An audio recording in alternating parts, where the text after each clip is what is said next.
Welcome everybody to the 12 o'clock show with Mayor Joe, and joining me today, taking a break from coaching some basketball, is Reynoldsburg City Schools Athletic Director Andy Moore. Thanks for coming in today. Well, Mayor Bragg, thanks for having me in. Look forward to talking with you about what's going on in athletics across the street, and some of the things that we plan on hopefully doing in the future. And coming out of our office. It's going to be an exciting couple of months, especially with some of our teams. I know that they're doing well. So let's just kind of jump right in. Yeah. Do you have any idea how many athletes are actually play sports in general? I'm not looking for an exact number, just a ballpark. For the whole year, when you combined all 3 seasons, I think we're anywhere between 650 and 700. Okay, so it's a pretty good amount of people. Absolutely. Which season do you think has the most participants? The fall, by far. Okay. I'm a first-year AD, and I kind of learned that right away. There's a lot going on as far as events, athletes, facilities that need to be taken care of. We have the most sports there in the fall season. Obviously, the most athletes participating. But being a first-year AD, the fall was baptism by fire. Quite an experience for me. I bet. So we have a couple of sports that are playing right now. We know which one. We'll get to basketball eventually. But tell us, how are the bowling teams doing? Bowling teams are doing really well. Coach Gapin and I were emailing back and forth yesterday. They have at least clinched a division championship this year. Yeah. And, he's done a great job. The boys team, the girls team, he's bringing them along, but the boys team have been really solid for the last couple of years. And I know they still have a couple matches to go before they get into their tournament play, but he's done a great job with them. He's had kids roll their personal best numbers this year throughout the year, and just excited to say, I know he's excited as well, that he's a division championship. At the least a tie, but probably going to be outright. That's always a good thing. As an old bowling coach myself, that's the first one I always look at. So, as far as swimming team, I know it's a smaller team this year, but how are they doing? Well, first of all, it took us a little longer to find a coach this year, and it was at one point we were worried we weren't going to be able to have a season. But a young lady, Rebecca Donovan, is our new head coach.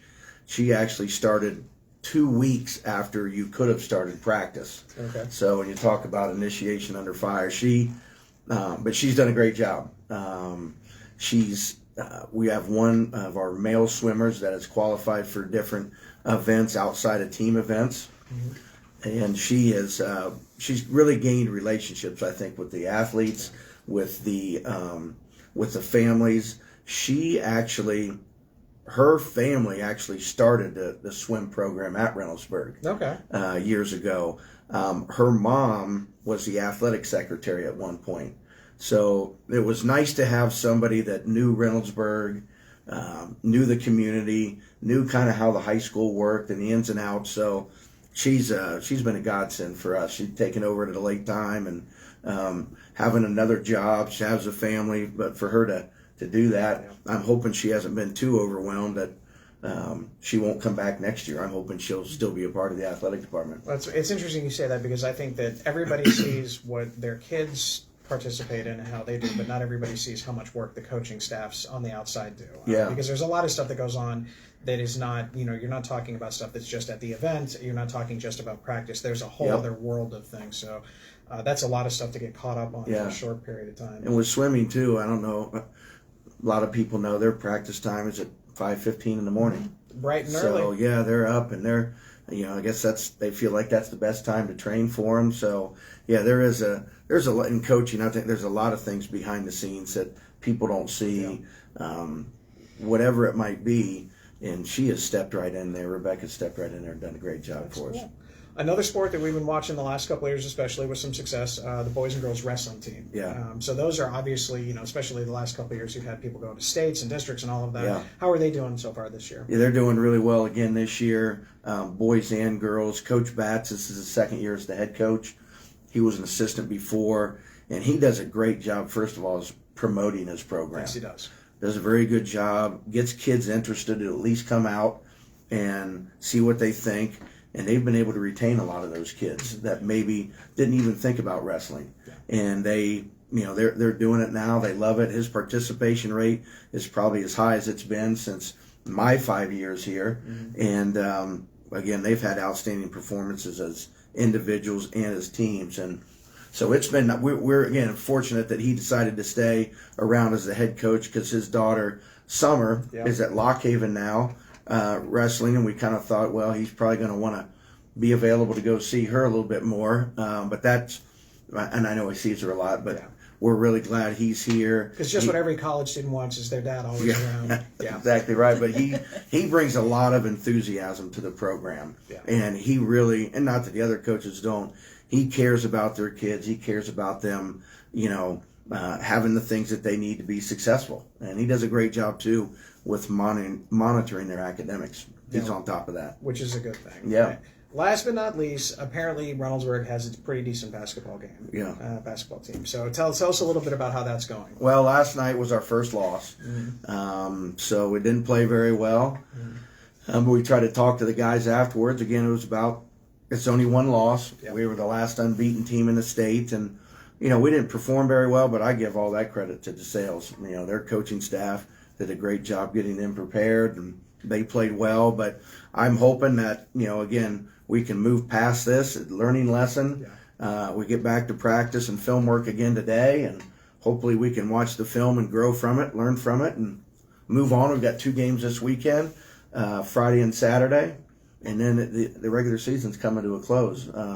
We'll know soon where we are in the tournament bracket and what seed we are. So we still feel like if we can win these games this weekend and the 2 next week at home, we're still going to have a chance to have a really high seed. So do you have like a big book at home that's like coaching cliches that you go in and talk about, we learn more through adversity and things, or do you just, is this something just natural? No, I mean, we did last night again. We talked about, we'd actually talked before last night about what's a better learning experience, after a loss or after a win. And we were all like, well, we'd rather win and learn from it. So, but hey, this is the first time we have faced a setback this year. Yeah. We've been in some close games this year, but we've managed to find a way to win.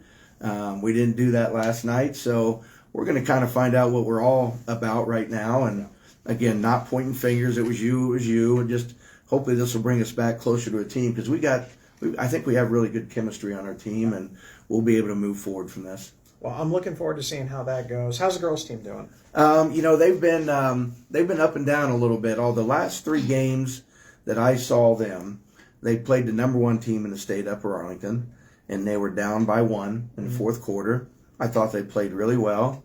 We brought our old head coach and AD back here, Newark, 2 weeks ago to play, and we almost beat them by 40. Mm-hmm. And then I was at Canal Winchester 2 nights ago and watched them play a good team and win by double figures. Yeah. So 3 of the last 4 games, they have really improved. So, again, a little bit of a rocky start for them, but I think Marche Dotson, who's the head coach, has them moving in the right direction. And every game I've seen as of late, they really look like they're together as a team, and they're playing really well. Well, sometimes it takes a lot. I always joke, people ask me when I was coaching bowling, because, again, every coach has their stories. Yeah. I felt a lot of it wasn't always X's and O's and strategy. A lot of times it's managing the wonderful teenage personalities that we all have. Yeah, absolutely. And I think once you're able to figure out that chemistry thing, then all of a sudden, then you can see the true leaderships come up, and you can see that explosion of power and form for any sport that's out there. Yeah, I think nowadays, you have to be, I guess, a little bit of a psychologist. Like, you might be somebody that needs to come in the office and have a one-on-one talk, and there's somebody else that probably needs a coach to be on them all the time. And it's not like, and I'd say the old days, but it was, when I played, all 15 guys got yelled at all day long. Yeah. But you gotta know what makes every kid tick now. Yeah. And what motivates them. And I think that's part of your job as a coach. Well, we know that there's going to be a lot of changes coming up because of how the district, with the levy failing and things like that. I know the district is going to be putting forth their final proposal on everything. My understanding is athletics are going to remain, but there's a possibility that pay-to-play comes up. Do you have any information that you can share on that? I know nothing's official, so don't, this isn't in stone. I really feel like the athletic department's in good shape, as far as I know the school board votes on February 18th. Mm-hmm. But Tim Wagner, our business director who oversees athletics, I think he's done a great job with kind of guiding us. Mm-hmm. But Mary Beth Chamblin, our athletic secretary at this, it's been here forever. She's done a great job of getting the numbers that they need. And so we can not only save Reynoldsburg athletics, but try not to have any cuts at all. Yeah. And if that's the case, pay to participate is probably going to have to go up. Again, no final decisions have been made, but I think with this whole thing, and again, I know there's a lot that goes into it. I kind of feel good about where athletics are right now and the things that we're going to need to do, and obviously we're going to have to give our share as well, which we will do. But I think we're going to be in good shape with athletics. Well, I think one thing that I would like to do, depending on what happens, is I think the coordination between the city, the schools, athletic department, booster programs is, I think, there's always a fundraiser that I see on social media. Go to Cane's, go to, where else? What are some of the other big ones? Taco Bell. Skyline Chili's doing something right now. There's always something going on that I think the more that we get that out there, that if people are going to go out and they're going to go out and eat out fast food anywhere or food, something like that, then why not make sure that, hey, take a chance and go to this place, because every little bit will help, especially in our community. Now, I did get one question from you, emailed in. I apologize I didn't get it to you ahead of time, but this is one of those questions for you. That's from my wife. Tell us how you were able to get such a wonderful and smart woman to marry you. I know that was honestly, that's a very important question. Take a drink of water. Think about how you want to answer this question. Oh, I know how I'm going to answer it. She was... it was a desperate time for me. She hit the jackpot. I'm going to be honest with you, Mayor. But no, she's a teacher here in the district, and gosh, we just celebrated our 25th anniversary this past August, and being a coach's wife is not easy all the time, especially for the first 25 years. I was a college coach, but she's been great. Our kids are really involved with athletics, so coaching high school has really given me a lot more time to spend with them, the wife and the kids, better quality of life. But I have been very appreciative of her. She's been willing to sacrifice kind of for my coaching career a lot, although she has been able to teach as well, which is her love. But I kind of figured that question was coming from her, and hopefully she's happy with that answer. Well, we'll find out soon on how that one goes. Anything else pop in over those? No. All right. Well, I know you've got a lot of things going on. I really appreciate it. As always, if there's any fundraisers, anything that we can do, especially as we move forward, you have all of our support, and we'll make sure to continue to bring some of your coaches in. I know we've had football in every time. We've tried to bring in some other sports, and spring sports are going to be here before you know it. So try and get the word out as best we can. And just to let you know, we have an all-booster club meeting on February 24th. I think we've got some really good ways coming up to get involved to help the athletics raise money. We'll have some more answers on that soon, but I think it's something neat that's never been done here before and can help out. No, appreciate it. Thank you so much for coming. Thank you, Mayor. Yep, thank you. Don't worry about the trophies up there from my bowling leagues and all that. I'm just throwing it out there. Thank you. All right, everybody. Obviously, it's going to be an interesting time, but when it comes to athletics, there's a lot of things that go into it. Sometimes athletics, arts, music, sometimes an elective class are the only reason that kids really enjoy going into school. And when something like this happens, when a levy comes up, I know there's a lot of conversations of, well, we shouldn't have to pay. The more kids are involved, the more programs, clubs, organizations that they're involved in, the better, more well-rounded students they become. They're more interested in things. They keep their grades up, and they stay out of the trouble that sometimes other kids get into. And that's why it's incredibly important to support our programs. Pay to play is going to be a rough go of it in our community, so we have to figure out ways to deal with this until the district figures out how the levy is going to impact what's going to happen with the state budget, with funding, and all those things. So anytime that you see some of our student athletes when they're doing the cash drops at Rose Hill and 256 and things like that we always have done traditionally in Reynoldsburg, just remember that it's going to be a little bit more expensive moving forward, and it's one of those things that we want to make sure we take care of to give these kids the opportunity.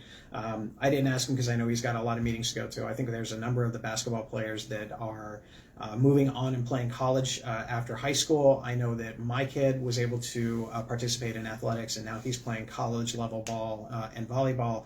And those opportunities to get kids to be able to have that opportunity to play sports and go to college and get an education at the same time is an absolutely huge thing, let alone the camaraderie and the friendships that are made all the way across. And that's a huge thing. So please support our athletic programs, our band programs, our robotics programs, because all of them are going to be affected in one way or another.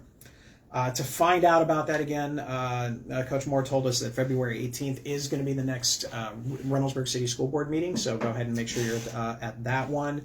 It will be right here at City Hall. There are a couple of board member office hours. Let's see here. Well, no, that was yesterday. Tomorrow is January 30th from 1 to 2. Board member Mandy Young will be there. And then board member Neil Whitman is starting his own Lunch with Neil every Friday, with the exception, I think, about 1 or 2. Throughout the rest of this calendar school year, where he's going to be having lunch at the Graham Road Welcome Center from 12 to 1. He'll be there. He'll eat his lunch. He's not buying your lunch, but if you want to bring your lunch, you can sit and eat and chit-chat together. And I think I may take advantage of that at times, because not everybody has the opportunity to go. But if you have the ability to, I do highly recommend it, so you can get some good information right out from there. With that, we've got some updates. Obviously, Wagner Road is still being worked on. Now that the weather has gotten, above 0 or negative degrees, there's a lot more activity going on site. We have our updated meeting tomorrow to kind of get more of a timeline of everything. So basically, they had to go for the weatherization. They have to put the deck on and all of these other different types of things. So you're going to see that moving forward. Again, as long as we don't get a lot of below 0 temperatures, things are going to move forward. But we'll have a more definitive update on when the bridge is going to reopen. Probably sometime at the end of towards the end of the day tomorrow. Our meeting tomorrow is there, and we'll go review, and then usually we go out on site afterwards. So we'll have some updates on that.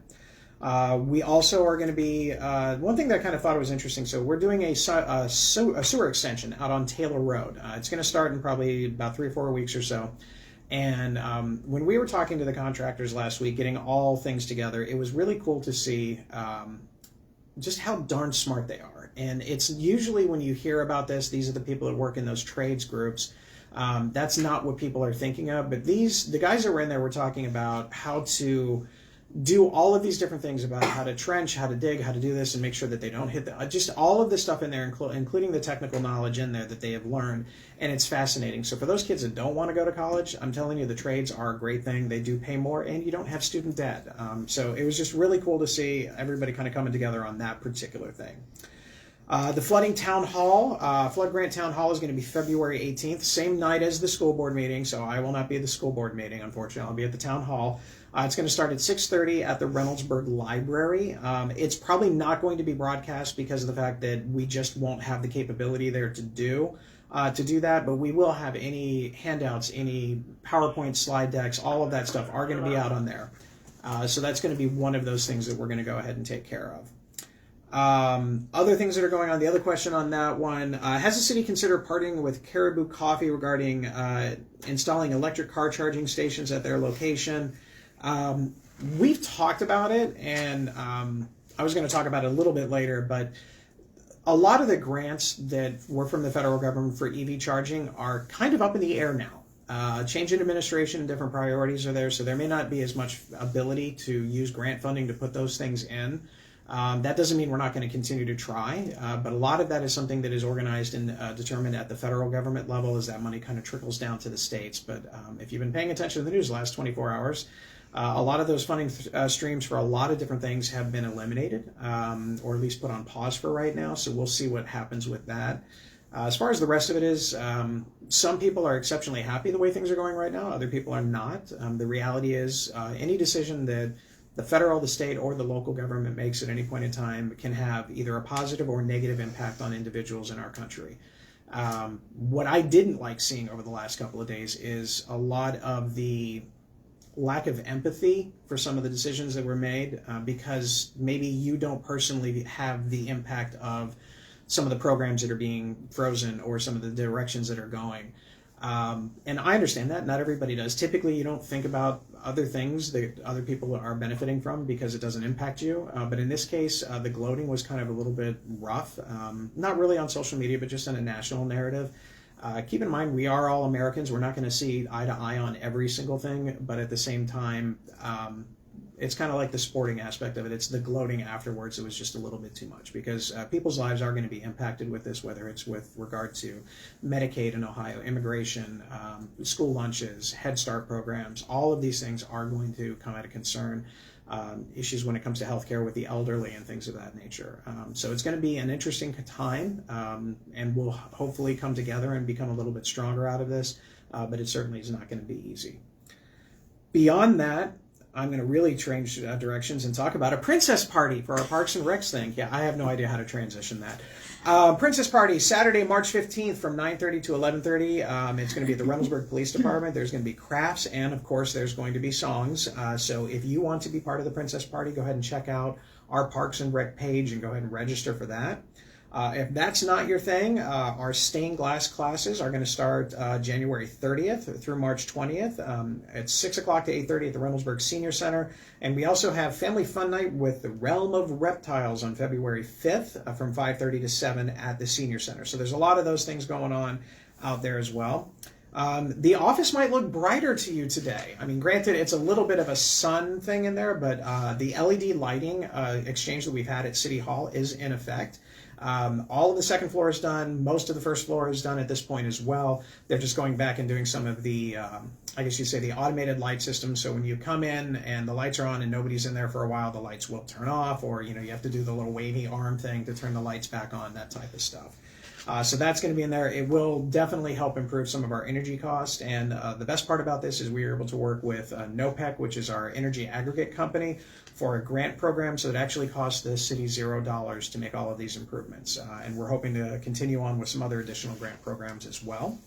While we're at it, as far as lights, I know it's probably too cold most of January to take Christmas lights down, but if you want to, and some of them say aren't working anymore and you want to recycle them, you only have a couple of days left till January 31st to go ahead and drop those recyclable lights right here at City Hall. You can see it right by the police department. There's a big bin with a very wind-blown diagram of Christmas lights. It's a little wind-blown at this point, but go on out there and take a shot and put those in there so we can get those taken care of. Some cool development things coming up. The BYOB March 13th BYOB event is going to be at the Reynoldsburg Community Church, and we're going to continue to add. It's going to be not only building your own business, but they're also going to have a job fair component to it, as well as how do you maybe get some financing, what do you do with building and permitting, and all of those other different types of things. That would be an exceptional way to learn how to build your own business, because if you don't like your boss, become your own. I've heard it's pretty cool. We also have some news on development, but I'm not telling you because you have to come to the State of the City. Now, there are two States of the City. The first one is going to be on February 19th. That is going to be that Wednesday night. Doors open at 6:30 here. I'll probably get started at about 7 o'clock, and you'll get a lot of information. There is also the Chamber Lunch that is going to be next Thursday, where you'll get a smaller version of the State of the City, kind of focused on some of the development things and economic issues, and that'll be next week. But you have to register for that one, and that one does cost a little bit of money, but I believe Hickory House is going to be there, and they're going to be providing ribs for people, so that is an opportunity to get a little lunch with that. For my State of the City at the city, I think cookies. Cookies will be that's a little bit different than ribs, but we're going to go with cookies on that one. Other events coming up, we have the Reynoldsburg Community Band fundraiser, Sunday, February 2nd at City Barbecue. So after you're done wondering whether Buckeye Chuck or Puxatawny Phil, comes out and we're going to have a longer winter or shorter winter, I think you can go to City Barbecue for that. We also have the Reynoldsburg Community Association Spaghetti Dinner fundraiser, Saturday, March 29th from 5 to 8 at Messiah Lutheran. We'll have the Community Association on in a couple of weeks, and we can talk about that as well. Cool thing, now that the weather is kind of getting a little bit better, things to think about: litter cleanup. If you or an organization would like to do some proactive multiple street cleanings of litter, you're able to reach out to us here at the city. We'll provide the trash pickers, the buckets, garbage bags, those incredibly fancy fluorescent vests that you can wear. You can wear those and do that, and then if you do those kind of litter pickups for at least 5 times during the summer, basically anytime really between April and October, then you and your organization can actually get a sign that will be dedicated saying that this is your area that you have cleaned up. So if you want to participate, reach out to us here at the city. Already mentioned the state of the city, so we've got that one going on. Any questions, comments, anything coming up? Yeah, we did have a question come in about snow removal on sidewalks on Main Street. I noticed that they were not cleared and some people were walking the street. Are the businesses required to shovel the sidewalks in front of their buildings? They are supposed to be doing so, but this gets into where lawyers make everybody's lives wonderful. I was going to say something else. So the standard rule of thumb is, yes, you're supposed to clean your sidewalks. You're supposed to clear them off. Most businesses, in the lead up to where they are located at, they do so. Those that don't should. But there's always that legal fight that if you don't do it, then the resident takes it at their own risk if they're walking and they get injured. But if it is cleared and they still slip, then there's some legality issues with it, which is annoying. But I would like to see businesses do that a little bit more often. So that is one of our goals, assuming we get any additional snowfall this year. But moving forward is trying to work with our businesses to make sure that it's safe passage for all the pedestrians. That's a good question. That's it. All right. Well, next week we are going to be kicking off our recognition of Black History Month, and we're going to start off with a good friend and state representative, Latina Humphrey. She has got a little sliver of just outside of Reynoldsburg, but she's going to be joining us next Wednesday to talk about all the amazing things going on at the State House, or for some people's opinions, maybe not so many amazing things. I'm sure we'll be talking about school funding and a number of other things that may come up because this is a budget year. So everybody's going to be trying to figure out what does the state want to do with their budget. We've been told it's going to be smaller, which means everyone will have to do more with less. But that's how we'll see it. But otherwise, if you have any questions in between, feel free. Let us know if there's an area of town that you would like me to do the walk and talk in. I do appreciate the mayor of Buckeye Lake reaching out to me and saying I could go walk up in there. And I probably will, but that wasn't what I was aiming for. But we did see a couple of areas that people had suggested. It was really good last year because I got out, we got to talk to some neighbors, and we talked about anything, whether it was their particular road or we talked about development, we talked about Reynoldsburg in general. And it's an opportunity to answer questions directly at a time that is mostly convenient for most people all the way across. So if you got a suggestion, send it out to us. I'm probably not going to duplicate any of the ones that I did last year. I want to try and get to some newer ones. But that's what we've got going. Otherwise, we have, it's going to be a busy year here in Reynoldsburg. There's a lot of things coming up, a lot of cool things, and that's just the stuff that we know about, let alone everything else that's coming. So we can't wait to see it, the state of the city and the rest of the year. But in the meantime, have a great weekend. Stay safe, stay respectful, and as always, please put your shopping carts away because there's no reason to. It's not that cold anymore. Thanks, everybody. We'll see you next week.